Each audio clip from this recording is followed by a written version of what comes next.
तो 14 मई 1948 की एक सुबह इसराइल अपनी इंडिपेंडेंस डिक्लेयर करता है और दुनिया के नक्शे पर एक ऐसा मुल्क सामने आता है जिसे 2026 तक 78 साल गुजर जाने के बाद भी यूनाइटेड नेशंस के मेंबर्स 193 कंट्रीज में से 163 मुल्कों ने तस्लीम किया है। एक ऐसा मुल्क जिसे 2026 तक पूरी दुनिया ने एज ए कंट्री तस्लीम भी नहीं किया, लेकिन ये मुल्क पूरी दुनिया में अमेरिका की छत्र छाया में बदमाशी करता फिरता है। बेसिकली इसराइल कोई मुल्क है ही नहीं, ये एक कब्जा माफिया है जिसने पावर का इस्तेमाल करते हुए पैलेस्टाइन की जमीन हथिया ली और अपना नाम दे दिया। आज की वीडियो में हम जानते हैं एक ऐसी हिस्ट्री जिसे पढ़ाना तो दूर की बात हमसे छुपाया जाता रहा।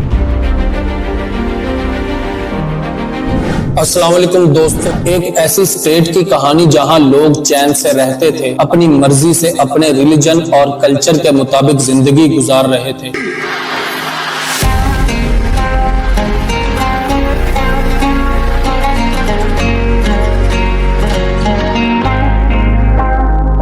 लेकिन उन लोगों से जीने का हक छीन लिया गया, उनके घर, जमीन और सबसे कीमती चीज उनकी आजादी तक छीन ली गई। और ये सब करने वाले दुनिया की नजर में रिस्पेक्टेड लोग बन गए, और जो लोग अपना घर, अपनी आजादी बचाने निकले, उन्हें टेररिस्ट डिक्लेयर कर दिया गया।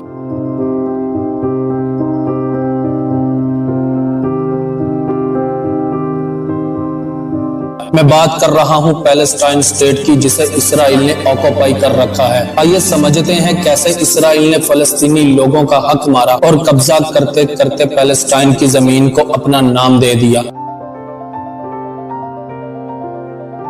चलते हैं वक्त में काफी पीछे, तकरीबन 1400 साल पहले। मेडिटेरेनियन सी के किनारे हरा भरा जरखेज खूबसूरत इलाका, नाम था पैलेस्टाइन। दोस्तों, पैलेस्टाइन कोई नया कॉन्सेप्ट नहीं, ये लोग 3000 साल से रहते आए हैं। पहले कैनानाइट अरब्स हुआ करते थे, फिर डिफरेंट सिविलाइजेशन आई और गई। 7th सेंचुरी में इस्लामिक कॉन्क्वेस्ट हुई और मुस्लिम्स यहाँ पर मेजोरिटी बन गए, लेकिन जूज, क्रिश्चियन और मुस्लिम्स तीनों साथ रहते थे, एक ही बाजार में, एक ही मोहल्ले में, एक दूसरे के नेबर्स और एक दूसरे की खुशियों में शामिल हुआ करते थे। 1516 में पैलेस्टाइन ऑटोमन एम्पायर के अंडर आया और तकरीबन 400 साल तक ये सिलसिला चला। कोई बड़ा कॉन्फ्लिक्ट नहीं हुआ, कोई एथनिक क्लींजिंग नहीं, कोई हम और वो नहीं। 1800 के आखिर में पैलेस्टाइन की पॉपुलेशन में मुस्लिम्स 86%, क्रिश्चियन 10% और जूस सिर्फ 4% थे। सिर्फ 4%। दोस्तों, ये नंबर याद रखना, वीडियो में आगे चलकर आपको हैरान कर देगा। अब सवाल ये है कि अगर सब कुछ इतना सही था तो फिर ये सब कैसे शुरू हुआ? इसके लिए चलते हैं यूरोप में। सन 1800 के यूरोप में यहूदी लोगों के लिए बहुत मुश्किल वक्त था। रशिया में कत्ले आम हो रहे थे, यहूदी मोहल्ले रातों को जला दिए जाते थे। जर्मनी में डिस्क्रिमिनेशन थी, फ्रांस में एंटीसेमिटिज्म थी, यानी यहूदियों के खिलाफ नफरत चल रही थी। यहूदियों के लिए ये दर्द का समय था और इसी दर्द में से एक पॉलिटिकल आइडिया पैदा हुआ, जियोनिज्म। 1897 में थियोडर हर्जल, एक Austrian Jewish journalist, political activist और राइटर था। उसने स्विट्जरलैंड के बसेल शहर में पहली जियोनिस्ट कांग्रेस की और वहाँ एक रेजोल्यूशन पास हुआ कि यहूदी लोगों के लिए एक अलग देश बनाना है। फैसला तो हो जाता है, पर यहाँ एक मसला आन खड़ा हुआ कि जमीन कौन सी इस्तेमाल करी जाए। पहले अर्जेंटीना को कंसीडर किया गया, फिर युगांडा पर गौर किया गया, लेकिन फाइनली जो डिसाइड हुआ वो था पैलेस्टाइन। आखिर पैलेस्टाइन ही क्यों? क्योंकि रिलीजियस और हिस्टोरिकल कनेक्शन था।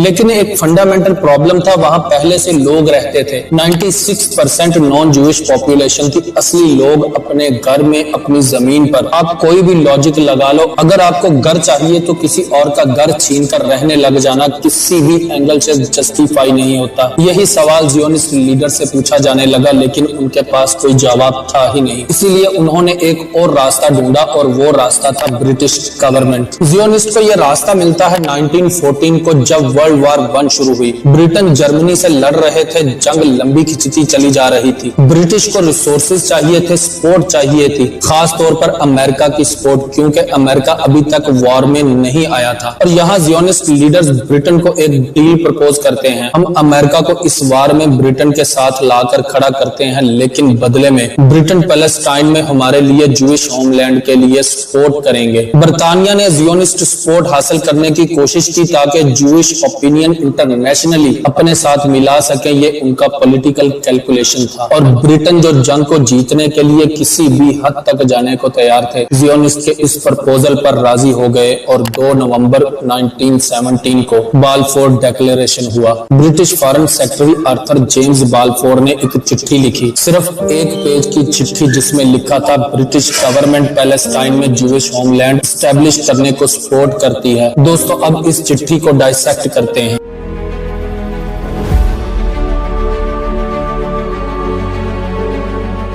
पहली बात, पैलेस्टाइन ब्रिटेन का था ही नहीं, वो तो ओटोमन अंपायर का हिस्सा था। तो ब्रिटिश ने किसी और की जमीन का वादा किसी दूसरी कौम को कर दिया। दूसरी बात, उस पूरी चिट्ठी में एक बार भी फलस्तीनियों का नाम नहीं लिखा गया, सिर्फ लिखा था नॉन जूइश कम्युनिटीज, जैसे वो लोग कोई नंबर थे, कोई स्टैटिस्टिक्स थे, इंसान नहीं थे। तीसरी बात, पैलेस्टीनियन अरब से किसी ने पूछा तक नहीं। सोचो एक बार कोई आपके घर की चाबी बिना आपसे पूछे किसी और को दे दे और आप अपने ही घर के बाहर खड़े रहे लेकिन घर में ना जा सके। 1917 में कुछ ऐसा ही हुआ था पैलेस्टीनियन के साथ। वक्त में अब थोड़ा आगे चलते हैं। 1933 हिटलर पावर में आता है और फिर जो हुआ वो इंसानियत की सबसे बड़ी तबाही था।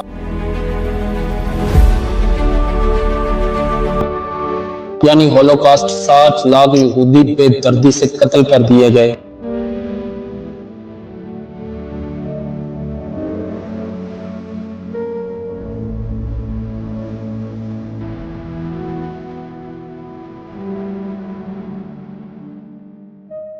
इतनी बेदर्दी से कि किसी को कंसंट्रेशन कैंप्स में और किसी को गैस चैम्बर्स में मार दिया गया। ये एक अनइमेजिनेबल ट्रेजेडी थी, कोई भी इंसान इसको जस्टिफाई नहीं कर सकती। दूसरी तरफ एक और खिचड़ी पक रही थी। जियोनिस्ट लीडर जो ऑलरेडी पैलेस्टाइन के लिए कैंपेन कर रहे थे, उन्होंने इस ट्रेजेडी को एक पावरफुल पॉलिटिकल टूल की तरह यूज किया। वॉर के दौरान और वॉर के बाद में अमेरिका और ब्रिटेन में जियोनिस्ट लॉबी ने एक ही मैसेज हैमर किया, होलोकॉस्ट के बाद यहूदियों को सेफ होमलैंड चाहिए और वो जगह सिर्फ पैलेस्टाइन हो सकती है। इंटरनेशनल सिंपैथी ने इसे पॉलिटिकल करेंसी में कन्वर्ट कर दिया और 1945 में जब वॉर खत्म हुई, ब्रिटेन और अमेरिकन दोनों मॉरली एग्जॉस्टेड थे। होलोकॉस्ट की गिल्ट थी और जियोनिस्ट लॉबी प्रेशर बना रही थी। इसी दौरान 1945 में इंसानियत की भलाई के लिए यूनाइटेड नेशंस को बनाया गया और हिस्ट्री गवाह है यूनाइटेड नेशंस ने शायद से ही कभी कोई काम इंसानियत की भलाई के लिए किया हो। खैर अपने टॉपिक पर वापस आते हैं।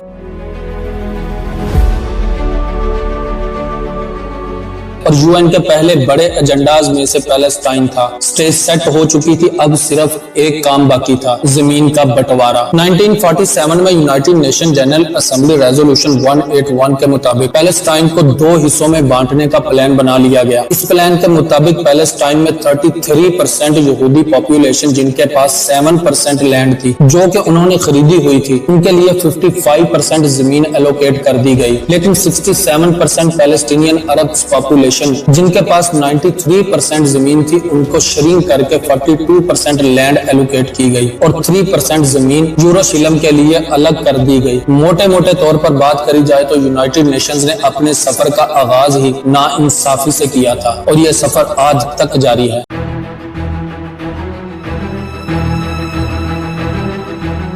पैलेस्टीनियन अरब्स ने इस तकसीम को रिजेक्ट कर दिया, जो कि बिल्कुल सही किया। पैलेस्टाइन की गलियों में प्रोटेस्ट शुरू हो गए, लोगों ने पीसफुली आवाज उठाई, लेकिन किसी ने ना सुनी क्योंकि ताकतवर मिलकर कमजोर को दबाने का प्लान कर चुके थे। लेकिन इसकी बुनियाद 1920 में रख दी गई थी, जब जियोनिस्ट ऑर्गेनाइजेशन ने एक सिस्टमेटिक प्लान बनाया जिसके पहले फेज में जूइश नेशनल फंड्स के जरिए से जमीन खरीदने की कोशिश की जाती रही। गरीब पैलेस्टीनियन किसानों को जब कभी पैसों की जरूरत होती तो उनकी मजबूरी मंदी का फायदा उठाया जाता, सस्ते दामों जमीन खरीद ली जाती, कुछ को प्रेशराइज करके और कुछ को लालच देकर जमीन ले ली जाती। लेकिन ये स्ट्रेटजी कुछ खास सक्सेसफुल ना रही। इसीलिए 1920 में ज्यूज के पास पैलेस्टाइन की सिर्फ 2% जमीन थी और 1947 तक तकरीबन 27 साल गुजर जाने तक सिर्फ 7% खरीद सके। मतलब पैलेस्टीनियन लोग अपनी जमीन ज्यूज को बेचना नहीं चाहते थे। इस मसले को काउंटर करने के लिए प्लान बी तैयार किया गया, सोशल इन्फिल्ट्रेशन। जब जमीन नहीं मिली तो टैक्टिक्स बदल दी गई और लोकल पैलेस्टीनियन फैमिलीज के साथ क्लोज सोशल रिलेशनशिप बनाए गए, ट्रस्ट बिल्ड किया गया, नेबर्स बनाए गए, बिजनेस पार्टनर्स तक बना लिया गया, रिश्तेदारियां तक कर ली गई और ये सब इंफॉर्मेशन और जमीन तक एक्सेस के लिए किया गया था। सुनने में ये कोई मूवी का प्लॉट लगता है, लेकिन ये एक डॉक्यूमेंटेड हिस्ट्री है।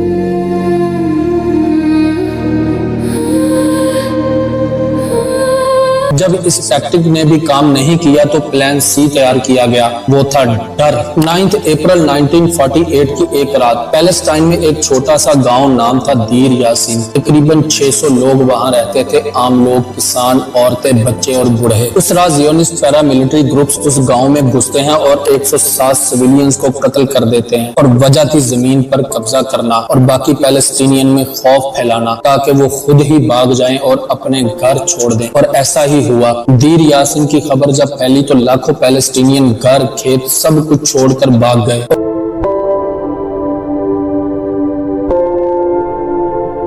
14 मई 1948 को इसराइल ने अपनी इंडिपेंडेंस डिक्लेयर कर दी। इस एक पीरियड को पैलेस्टीनियंस आज भी कहते हैं अल नकबा द कैटास्ट्रोफ, यानी तबाही। 7,50,000 फलस्तीनी अपने घर छोड़कर लेकिन जान बचाकर भाग गए। 400 से ज्यादा गांव जमीन में मिला दिए गए। अरेबिक नामों को हेब्रियू नामों से बदल दिया गया। खाली होने वाले घरों में यहूदी लोग रहने लगे। यूनाइटेड नेशन रेजोल्यूशन 194 जिसके मुताबिक पैलेस्टीनियंस को वापस जाने का हक है, इसराइल ने आज तक नहीं माना और वो लोग जो भागे थे वो अपने घर की चाबी साथ लेकर गए थे, लोहे की चाबी। वो चाबी एक नस्ल से अगली नस्ल में पास हो रही है, बाप से बेटे को, दादी से पोती को। 75 साल गुजर गए, वो चाबी अभी भी उनके पास है, लेकिन वो अपने घर नहीं जा सकते।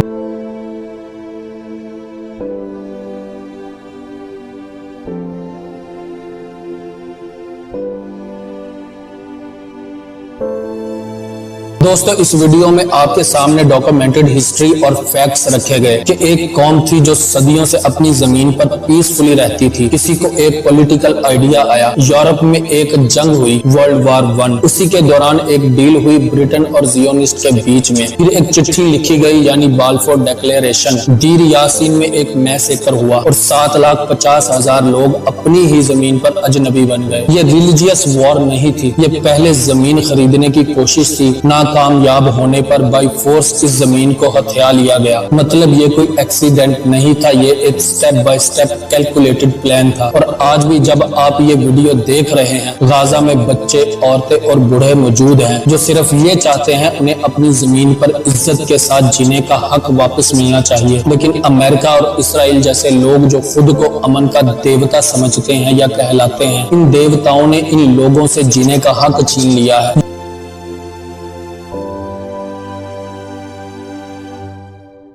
यही लोग हैं जो बिला वजह ईरान को खत्म करने की सर तोड़ कोशिशें कर रहे हैं। ईरान वार की मुकम्मल कहानी जानने के लिए यहाँ क्लिक करके वीडियो देख सकते हैं। पैलेस्टाइन पर किस तरह कब्जा किया गया, मैंने सारी कहानी आप तक पहुँचा दी। नेक्स्ट टाइम पैलेस्टाइन के बारे में आने वाली किसी भी खबर को कभी भी सिर्फ ब्रेकिंग न्यूज नहीं समझना, ये 130 साल की प्लान्ड हिस्ट्री है। Thanks for watching the video, please subscribe to the channel. अल्लाह हाफिज।